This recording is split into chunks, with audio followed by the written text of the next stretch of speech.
berada di dalam kubangan sengketa konflik pertanahan dan menjadi korban dari praktik mafia tanah merupakan mimpi buruk bagi rakyat. Adanya tumpang tindih, penguasaan atau perampasan tanah secara ilegal dapat memicu terjadinya konflik atau sengketa pertanahan yang menimbulkan banyak sekali kerugian, seperti permasalahan hukum yang tak berkesudahan, terhambatnya pembangunan, keadilan masyarakat tercederai, hingga berkurangnya kepercayaan masyarakat terhadap negara. Karena itulah, Presiden mengamanatkan kepada Menteri ATR Kepala BPN dan Wakil Menteri ATR Wakil Kepala BPN untuk melakukan percepatan penyelesaian sengketa konflik pertanahan dan pemberantasan mafia tanah. Kolaborasi 4 pilar menjadi kunci dalam menyelesaikan persoalan pertanahan. Alhamdulillah, berkat sinergi yang baik dengan semua pihak, sengketa dan konflik pertanahan yang telah berlangsung selama puluhan tahun, satu persatu dapat kita urai.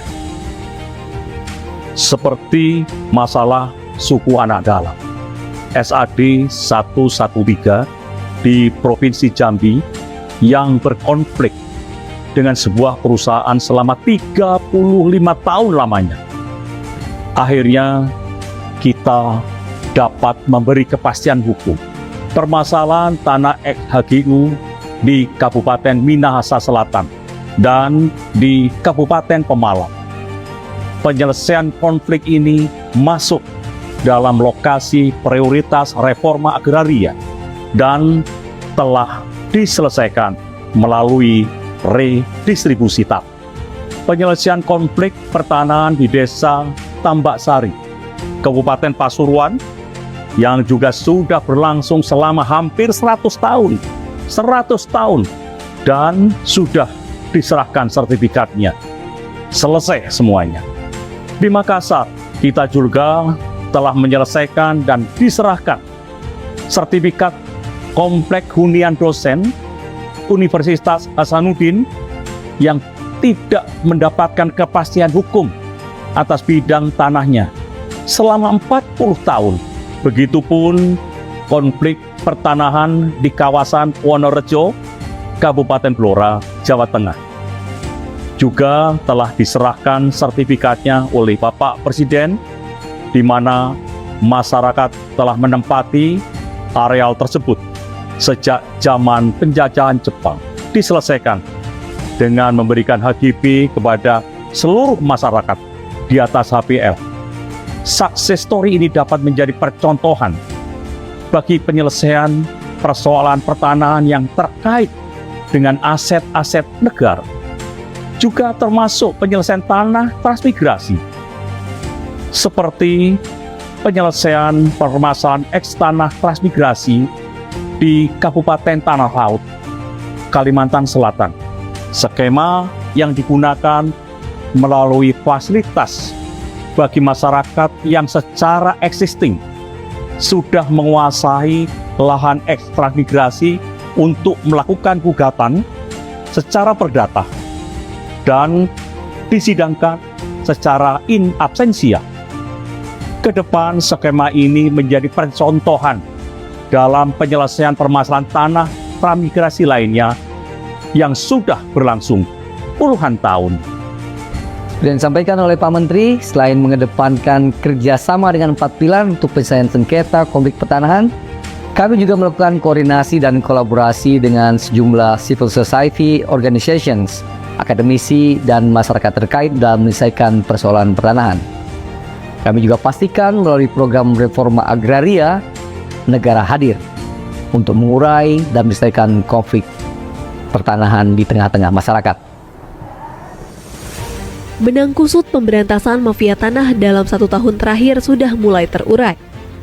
Pada bulan Maret lalu, di Provinsi Kalimantan Tengah telah berhasil melimpahkan kasus pidana mafia tanah ke Kejaksaan. Tentu kasus Kalimantan Tengah bukan satu-satunya, tetapi kasus lain di 39 tempat juga telah dilimpahkan ke Kejaksaan, seperti di DKI Jakarta, Jawa Timur, Sulawesi Selatan, Banten, serta provinsi yang lain. Selama tahun 2022 hingga awal tahun 2023, upaya pemberantasan mafia tanah oleh Kementerian ATR BPN telah menyelamatkan tanah seluas 6,7 juta meter persegi, yang nilainya setara dengan kurang lebih 1,08 triliun rupiah. Keberadaan mafia tanah memang sangat meresahkan bagi masyarakat. Kami pun tidak tinggal diam. Kementerian ATR BPN terus berupaya untuk menutup ruang gerak bagi mafia tanah melalui perbaikan pelayanan pertanahan secara elektronik. Saat ini sudah ada 4 layanan elektronik di kantor-kantor pertanahan yang dapat dinikmati oleh masyarakat. Responnya pun cukup bagus karena pelayanannya jadi lebih cepat, transparan, objektif, efisien, dan profesional. Oleh karena itu, ke depan kami pastikan seluruh layanan pertanahan dilakukan secara elektronik. Dengan begitu, mafia tanah tidak bisa main-main lagi. Kalau nanti masyarakat masih menemukan ada mafia tanah, mari sama-sama kita gebuk. Keluhan, aduan, saran, kritik yang disampaikan masyarakat merupakan hal yang sangat penting dan mendukung peningkatan kinerja kementerian. Di awal menjabat, layanan pengaduan yang ada pada saat itu belum cukup responsif. Oleh karena itu, dibukalah layanan hotline pengaduan berbasis WhatsApp yang lebih mudah dijangkau oleh masyarakat.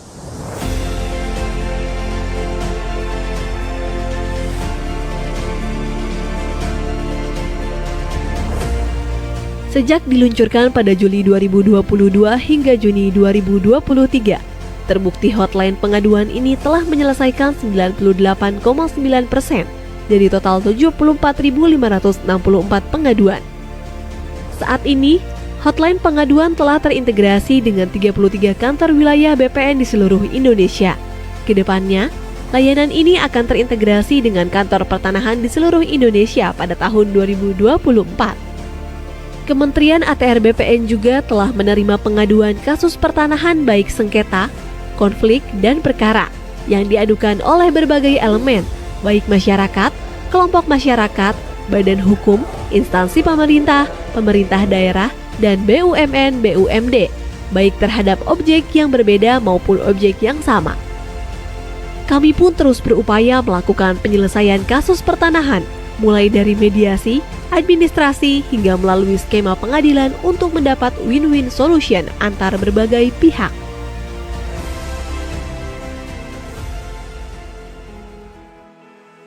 Kementerian ATR BPN sebagai badan publik berkewajiban memenuhi dan melindungi hak atas informasi masyarakat yang berkaitan dengan pertanahan dan tata ruang.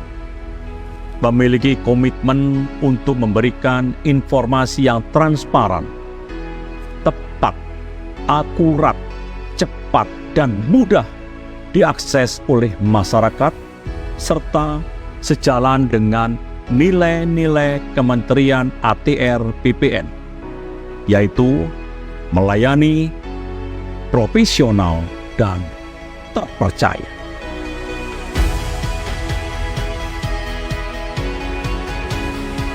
Kerja keras seluruh jajaran Kementerian ATR BPN mendapat sejumlah penghargaan, seperti capaian opini WTP 10 kali berturut-turut dari Kementerian Keuangan dan BPK RI, unit penyelenggara terbaik dalam penyediaan sarana dan prasarana rumah kelompok rentan dari Kemenpan RB, keterbukaan informasi publik sebagai badan publik informatif dari Komisi Informasi Pusat, 5 instansi pemerintah umum terbaik untuk kategori aspek keberlanjutan, konektivitas, dan dampak terbaik pada kompetisi pengelolaan pengaduan pelayanan publik keempat.